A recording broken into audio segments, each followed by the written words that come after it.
ఇంకా లిటరల్ చెప్పాలంటే అసలు ఉమెన్ పోస్టులు ఎక్కడివి నాకు అర్థం కాదు. రిజర్వేషన్ ఉమెన్కి ఉన్నాయా? అసలు ఉమెన్ పోస్టులు ఎక్కడివి అని అడుగుతా ఉన్నా నేను. అసలు ఇంకా తెలియని విషయం ఏంటంటే వీళ్ళకి ఉమెన్లకి పోస్టులు లేవు. ఫస్ట్ లేవు, రాజ్యాంగబద్ధంగా ఉమెన్లకి పోస్టులే లేవు.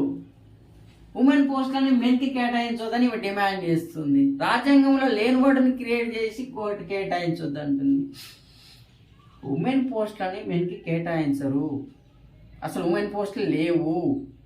చూడండి, ఒక నోటిఫికేషన్లో 33% మహిళలు ఉండేటట్టుగా మీరు రిక్రూట్మెంట్ని ఫిల్ చేయండి అని చెప్పేసి రాజ్యాంగం చెప్తుంది. ఉండేటట్టుగా చూసుకోండి అని చెప్తుంది. ఒక రిజర్వేషన్, ఒక 100 పోస్టులకు నోటిఫికేషన్ వచ్చినప్పుడు కనీసంగా 33 మంది మహిళలు ఉండాలి. లేకపోతే అప్పుడు ఉండేటట్టుగా జనరల్లో ఉన్నటువంటి చివర్లో ఉన్నటువంటి జనరల్ కేటగిరీలో ఇట్లా సీరియల్ నెంబర్ ఉంటుంది కదా, ఒక ముగ్గురు మహిళలు తక్కువ అయితే లాస్ట్ నుంచి ముగ్గురు ఎవరైతే ఉంటారో జెంట్స్ని వాళ్ళని తీసేసి ఆ మహిళలను తీసుకొచ్చి కూర్చోబెడతారు.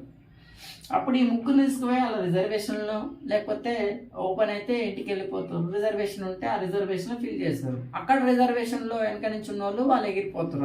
అది తెలిసిన విషయం. 33% ఉండాలని చెప్తుంది రాజ్యాంగం. మహిళలకి స్పెషల్గా పోస్టులు లేవనే చెప్తున్నాం మేము. మీరు కనుక్కోండి, నేను తెలియకపోతే మీరు తెలుసుకోండి పోయి. అట్లా మీరు ఏం చేశారంటే జనరల్ ఉమెన్ అని ఒక బాక్స్ క్రియేట్ చేశారు. ఆ బాక్స్ వద్దు అని చెప్తున్నాం మేము. ఆ బాక్స్ ఉండొద్దు రాజ్యాంగం ప్రకారం అని చెప్తున్నాం. ఒక 10 పోస్టులు ఉంటే మొత్తము ఒక 5 పోస్టులు రిజర్వేషన్, సరే 5 కంటే ఎక్కువనే పోతాయి అనుకుందాం, లేదంటే తక్కువ కావచ్చు. ఒక 5 పోస్టులు రిజర్వేషన్లో వెళ్ళిపోయినాయి అనుకుందాం. ఇంకొక 5 పోస్టులు ఓపెన్ ఉన్నాయి అనుకుందాం. ఓపెన్ ఈ ఓపెన్ అవి వీళ్ళు ఏం చేసిరంటే 5 పోస్టుల్లో 33% అంటే వాళ్ళు ఏం చేసింటే 3 జనరల్ నుంచి 2 ఉమెన్ కేటాయించారు. ఇట్లా 3+2 చేసారు. ఇవి జనరల్ చేసారు. 3 జనరల్ చేసారు. యాక్చువల్ ఎన్ని జనరల్? 5 జనరలే. రాజ్యాంగం చెప్పిందా ఆయన 2 పోస్టులు సైడ్ తీయమని చెప్పిందా? 3+2 చేసారు. రాజ్యాంగం చెప్పిందా 3+2 చేయాలి, సపరేట్ 2 చేయాలని చెప్పిందా? వీళ్ళు తెలవక అజ్ఞానులు, తెలవదు మూర్ఖులు వీళ్ళు. తెలవక రిజర్వేషన్ ఎట్లా ఇంప్లిమెంట్ చేయాలో తెలవక 3+2 చేసారు. మొత్తం వాస్తవానికి అందరు గ్రహించాల్సిన విషయం ఏంటంటే 5 అనేది ఓపెన్ పోస్టులు. ఈ 5 ఓపెన్ పోస్టులు అందరూ కాంపిటీషన్ ఇస్తారు. 5 ఎవరైనా కొట్టుకోవచ్చు. మరి రిజర్వేషన్ 33 యాడ్ ఇంప్లిమెంట్ చేయాలి బ్రదర్ అని చెప్పేసి అడగవచ్చు. ఈ 10లో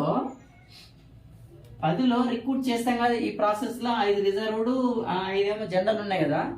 ఈ రిక్రూట్మెంట్లో కనీసం ఎంతమంది ఉండాలి? 33% ఉండాలి మహిళలు.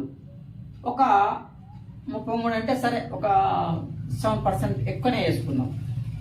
4 మహిళలు ఆల్రెడీ ఈ ప్రాసెస్ని ఫిల్ చేస్తే 4 మహిళలు, 6 ఏమో మెన్, ఉమెన్ 4 వచ్చారు అనుకుందాం. ఇక ఏ డిస్టర్బెన్స్ లేదు. 4+6 ఉన్నాను అనుకో, ఉన్నది వచ్చేసింది 33 కంటే ఇంకెక్కువనే ఉంది. 7% ఎక్స్ట్రానే ఇక్కడ కనపడుతుంది. ఇక దాన్ని డిస్టర్బ్ చేసి మనం ఏం చేయాల్సిన అవసరం లేదు. 10 అయిపోయింది. కానీ వీళ్ళు ఏం చేసారు? ఇన్ని రోజులు ఈ 5 ఉన్నాయా, ఈ 5 జనరల్ని 2 చేసేసారు. 3 ఈ 3 జనరల్ కూడా సపోజ్ 3 మహిళలు వచ్చారు అనుకున్నాం. 3+2 ఎంత అవుతుంది? ఈయన్నే 5 మహిళలు అయిపోతారు. అంటే 5 అయిపోయారు. ఈయన్నే సపోజ్ ఇందులో ఎంతమంది వచ్చారు అనేది ఇందులో కూడా ఇంకో 2 వచ్చారు అనుకుందాం. 5+2 7 అవుతారు. 7 అయినప్పుడు రాజ్యాంగబద్ధంగా ఎంతమంది రావాలంటే ఈ +2 తీసేసేయాలి. ఇళ్ళ నుంచి 5 కావాలి. యాజ్ పర్ వాళ్ళ యొక్క మెరిట్ ప్రకారం 5 రావాలి. కానీ 2 ఎక్స్ట్రా ఇచ్చేసినాం మనం. ఇక్కడ ఈ 3+2 ఉంది కదా, 2 ఎక్స్ట్రా ఇస్తున్నాం. అట్లా ఇవ్వద్దని చెప్తున్నాం. లేదు తెలియదు. ఆ సోదరు ఎవరో కానీ తెలియనట్టుంది పాపం. ఇంత అమాయకత్వంలో ఉండి ఈ తెలియనితనంతో మీరు 6 జంటలు రద్దు చేయాలి. అసలు 6 జంటల సిస్టమే లేదు అని ఓదికి మోతుకుంటుంటే 6 జంటలు లేదన్నట్టు రద్దు చేస్తారు. ఏదో సినిమాలో కాక చెరువే లేదు నా చేపలు మాయమైన అని చెప్పేసి ఏదో కంప్లైంట్ ఇచ్చిండంట. అట్లనే ఉంది మేము ముచ్చట కూడా. అసలు 6 గంటల సిస్టమే ఇంప్లిమెంట్ చేస్తలేరు. 6 గంటల సిస్టమ్ ఇంప్లిమెంట్ చేస్తే మేము రోడ్ ఎందుకు ఎక్కుతాం, మేము ఎందుకు చేస్తాం, పని పాట లేకనా? పురుష అభ్యర్థులకు కూడా రిక్వెస్ట్ చేస్తూ ఉన్నా, మీరు లాస్ట్లో ఇప్పుడు 2 పోస్టులు అని చెప్పినా కదా, 2 పోస్టులు తీసేసారు.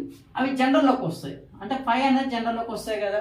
ఆ జనరల్లోకి వచ్చినప్పుడు మనం మెరిట్లో ఉన్నాం అనుకో, ఒక పురుష అభ్యర్థి లాస్ట్ ఇంకొక జాబ్ ఉంటే నాకు వచ్చు అని చెప్పేసి కట్ ఆఫ్లో ఎగిరిపోయింది అనుకున్నాం.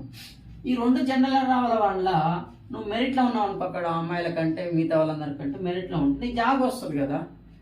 నువ్వు 1 నెల రోజులు ఓపిక లేకుండా తొందరపడి అట్లా కాదు బ్రదర్ కష్టపడ్డాం ఏదో ఆగమైపోయింది జీవితాలన్నీ మొత్తం ఇన్ని రోజులు త్యాగం చేసినావు అని చెప్పేసి లొల్లి పెట్టవచ్చు. నువ్వు ఒకవేళ జాబ్ పీకింది అనుకో, జీవితాన్ని కష్టపడాలి, మళ్ళీ ఇంకొక నోటిఫికేషన్ కోసం తిరగాలి. ఆగం పరిశ్రమ ఆగరాదు, ఏమైతే లైఫ్ అంతా హాయిగా ఏదో జాబ్ వస్తుంది, ఫ్యామిలీతో ఆరాంగా బతకొచ్చు కదా.